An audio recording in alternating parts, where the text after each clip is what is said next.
Assalamualaikum warahmatullahi wabarakatuh. Perkenalkan, nama saya Salirana Fajrin dari semester 3B. Di sini saya akan mereview satu jurnal yang berkaitan dengan mata kuliah hukum pidana lanjutan yang berjudul Pertanggungjawaban Pidana Pelaku Tindak Pidana Penipuan Online dalam Hukum Pidana Positif di Indonesia oleh Rizky Dwi Prasetyo.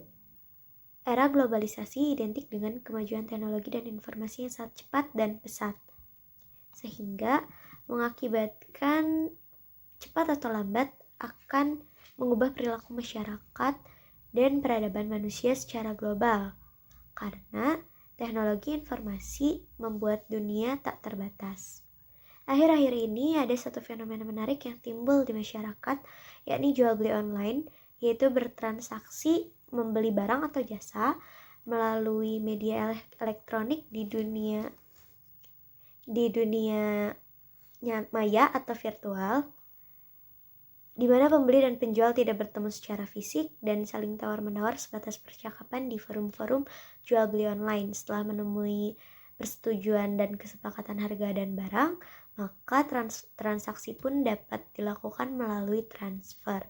Nah, hal ini tuh memicu adanya tindak kejahatan penipuan menggunakan media elektronik dengan berbagai modus. Contohnya, seseorang yang dengan sengaja melakukan transaksi pada situs-situs belanja online secara fiktif, atau seseorang yang sengaja melakukan penipuan dengan memanfaatkan sarana suatu situs atau web, bahkan melalui email dengan memberikan data-data maupun janji palsu. Permasalahan hukum yang seringkali dihadapi pada tindak pidana penipuan online adalah ketika terkait penyampaian informasi, komunikasi, dan atau transaksi elektronik, yakni pada pembuktian dan hal yang terkait dengan perbuatan hukum yang dilaksanakan melalui sistem elektronik.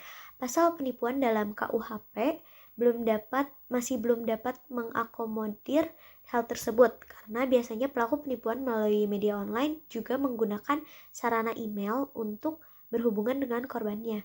Dalam hal ini, email dijadikan satu alat bukti yang sah dan dapat dipersamakan dengan surat kertas layaknya kejahatan penipuan konvensional di dunia nyata.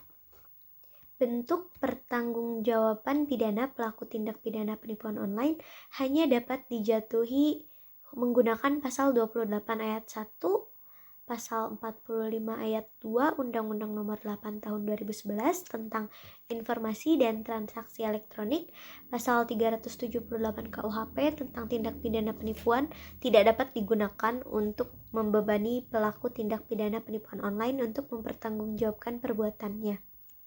Lalu, konsekuensi yuridis dari penggunaan pasal 28 ayat 1 Undang-Undang ITE terhadap pasal 378 KUHP pada tindak pidana penipuan online adalah kedua pasal dalam dua undang-undang tersebut saling mengesampingkan dan mengecualikan. Pasal 28 ayat 1 Undang-Undang ITE hanya dapat digunakan pada tindak pidana penipuan online yang berkarakteristik pada aktivitas jual beli online saja, sedangkan pada pasal 378 KUHP hanya dapat digunakan untuk menjerat pelaku tindak pidana penipuan konvensional.